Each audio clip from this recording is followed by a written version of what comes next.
Suge and Avery, are you guys really going to play right now? Tinies.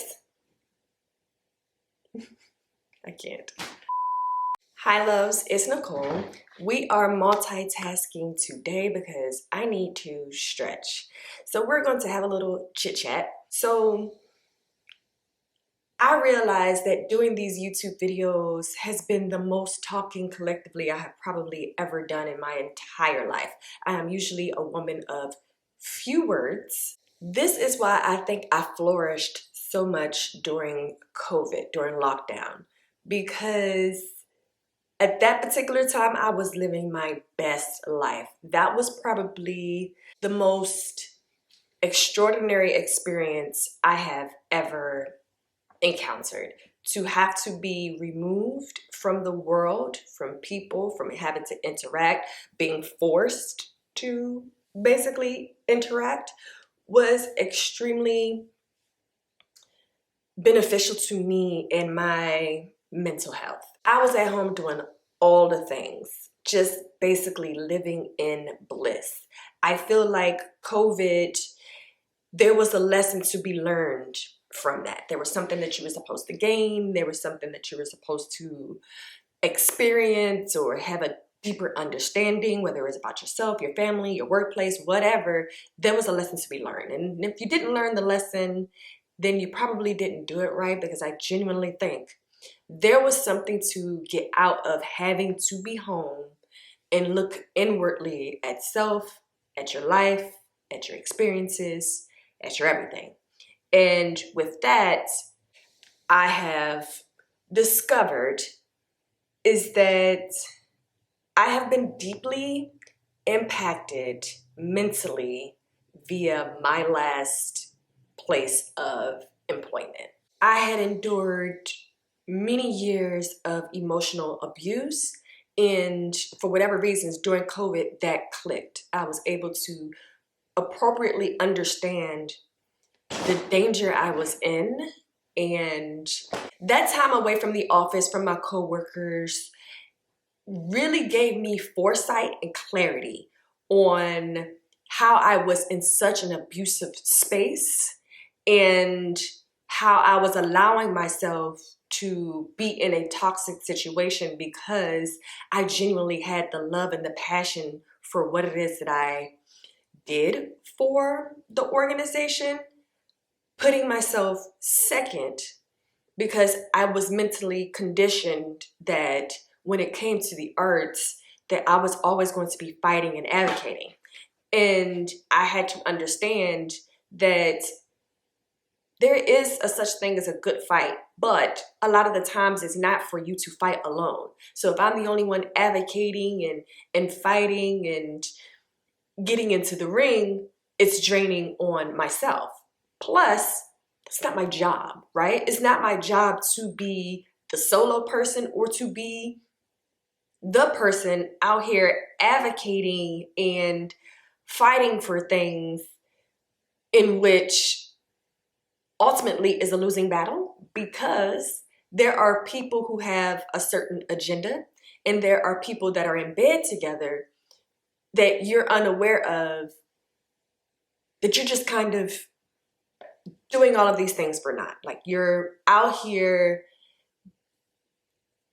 making sure that the organization withholds their mission because ultimately you took the job because your mission aligned with their mission, or your purpose aligned with their mission, and you get there and you realize like, oh, okay, you guys are really imposters.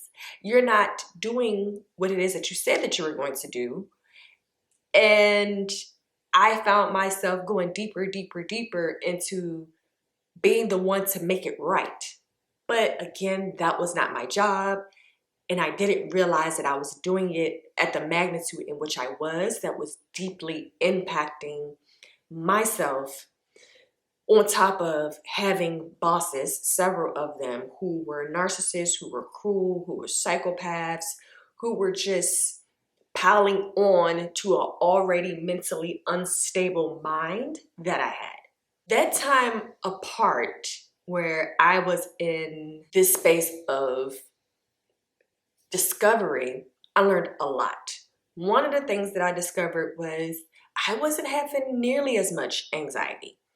I was having anxiety, but honestly for opposite reasons. So when we went into lockdown, I started to have anxiety about re-entering the world. And I kind of started to feel guilty because I'm looking around at all my family and my friends, and I'm seeing that they're struggling with the separation from being closed off to the world. And I'm in here thriving. I'm doing all the DIY projects. I'm doing just any and everything, just genuinely enjoying being away from everything and everybody. And so I started to get extreme anxiety about, and mind you, this is just 2 weeks in. 2 weeks in, I'm like, this is the best thing I've ever experienced in my entire life. And the anxiety started to creep in, like, this is going to end. When is this going to end? You know, I don't want this to end. And so I think by the time the lockdown aspect ended, I was where I needed to be to understand how I was supposed to navigate life going forward. So eventually that aspect of anxiety dissipated, but all the other anxiety I had about working for that organization was gone. Like the visceral agony I had just going to the office and being in the aura and the space of certain people, I didn't have that, right? I was only encountering them once a week on a Monday for about an hour on a team meeting. During that time, I also went through like physical changes. So my hair grew thicker, longer, my skin cleared up. I was in fewer states of depression. I was able to maintain a healthy weight. All of these things were struggles for me prior to COVID and lockdown, where I had to interact physically with people at my former place of employment. What I can say is, when you get to this point in life where you experience euphoria, like a genuine sense of joy and peace and happiness, you don't want to let that feeling go. So I was in this space of just like harmony, peace and harmony, that I started to just figure out ways, how can I maintain this? And that's when things really started to click for me, that sis, you are in a mental bind. You are in a mental situation that has been sparked by this entity that has fully taken over your sense of self. And I'm the type of person that knows how to leave things at my front door. So I wasn't bringing home necessarily the aggravations or the encounters of my workplace, but the damage is already done because it's mental. So mentally, things would creep in my mind, although I have left that particular environment. And with COVID, with the lockdown, I was just able to have clarity on all that I had endured and why I was in danger in an unsafe space. And I really don't like equating what I endured to being in a domestic violence situation, but honestly, it's almost parallel. Or when I say domestic violence, I'm talking about kind of all aspects, right? Because domestic violence can be physical, it can be mental, it can be spiritual, it can be emotional. And I encountered some of those things via the bosses that I had. So there's no way for me to separate how one gets to that point of understanding this isn't right. Like this isn't love. This isn't how I'm supposed to be treated in the workplace. We spend so much time in an office at work that it should never be unsafe for us. Work is almost an extension of home because we spend so much time there. So it should feel a certain way.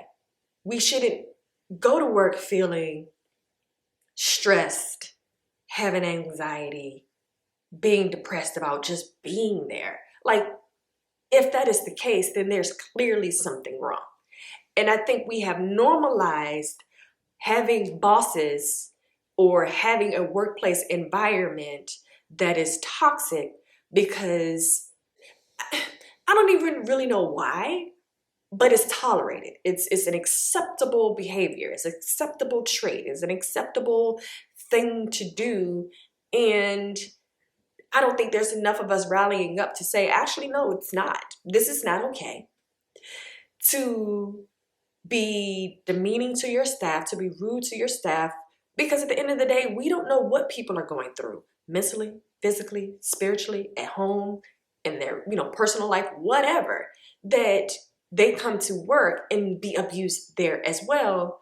And we either turn a blind eye to it because either we're not impacted or we have established that this is okay for the workplace behavior. And it's just not. I am in a space of PTSD for several reasons. One, because I had a history of going to an HBCU and going through bullying with my Black sisters and brothers. So to be at a Black organization and encounter yet again abuse from our Black brothers and sisters, that's detrimental to the growth that I had to go through getting past what I encountered in my early 20s. To then now, in my mid-30s, encounter such harsh encounters yet again. It just plays with your psyche. You start to question, well, what is it about me that enables people to think that they can talk to me this way, that they can treat me this way? And to clarify, I wasn't the only one encountering bullying and harassment and retaliation in the office. I was not. However, I can't base my experience off of somebody else's experiences, encounters. So I'm only looking at it through my personal lens of, well, what is Nicole contributing to this? To have anyone think that the way that I carry myself, it's okay for you to be rude and disrespectful to me. Honestly, COVID helped me realize how much I was setting my own self back from all of the growth, from all of the training and the tools and the therapy that I had gone through to get past the trauma of my early 20s is recycling itself back. And the thing is, I had promised myself I would never allow myself to be treated the way that I was treated in my early 20s, in which I was blindly placed into a situation where I didn't really know what was going on. And I didn't know myself well enough to be like, stand up for yourself, right? I'm in a HBCU with my people. I should be safe. I am in a Black arts organization. I am a Black artist. I should be safe. And there is a part of me that expects certain things from the world. I expect white people to be racist. I expect to encounter racist moments. I don't expect my brothers and sisters to be evil and demeaning towards me. I wasn't raised in that capacity where my cousins family members were allowed to say certain things or do certain things. And in essence, your family are the example of how the world is supposed to treat you.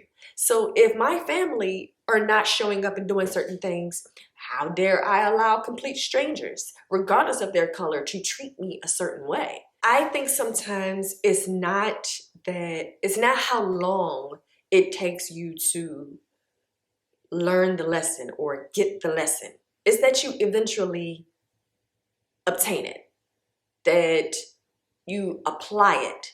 And so COVID, the lockdown, was the best thing that had ever happened to me. And I don't want to sound morbid because I know people lost their lives. However, for Nicole, that was a wake-up call. It was a moment of redirection, of just pure clarity on who I am, where I need to be going, and how I need to conduct myself moving forward.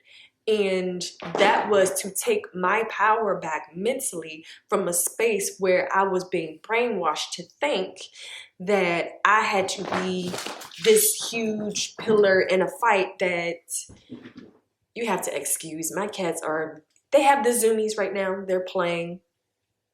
This is their house. Moving on. I had to understand that there is a time and a place in situations where you put your all into fighting and to advocating. And I needed to make sure that I was fighting and advocating for my mental health and not fighting and advocating for an organization that was tarnishing my mental health. I'm not sure if any of this makes sense, but I gained a lot of perspective in terms of how important our mental health is and how it is our job to protect the state of it. My life is in my hands. I control my joy, my peace, my happiness. Now, people can come and alter that, but at the end of the day, that is within my control. And I decided that I was going to make sure I, Nicole, was in control of my body, my mind, my soul, my spirit, my everything. That's all I wanted to chat about, and I'm going to finish up my stretching. Thank you so much for watching, and if no one told you today, let me be the one to tell you, I love you. Bye.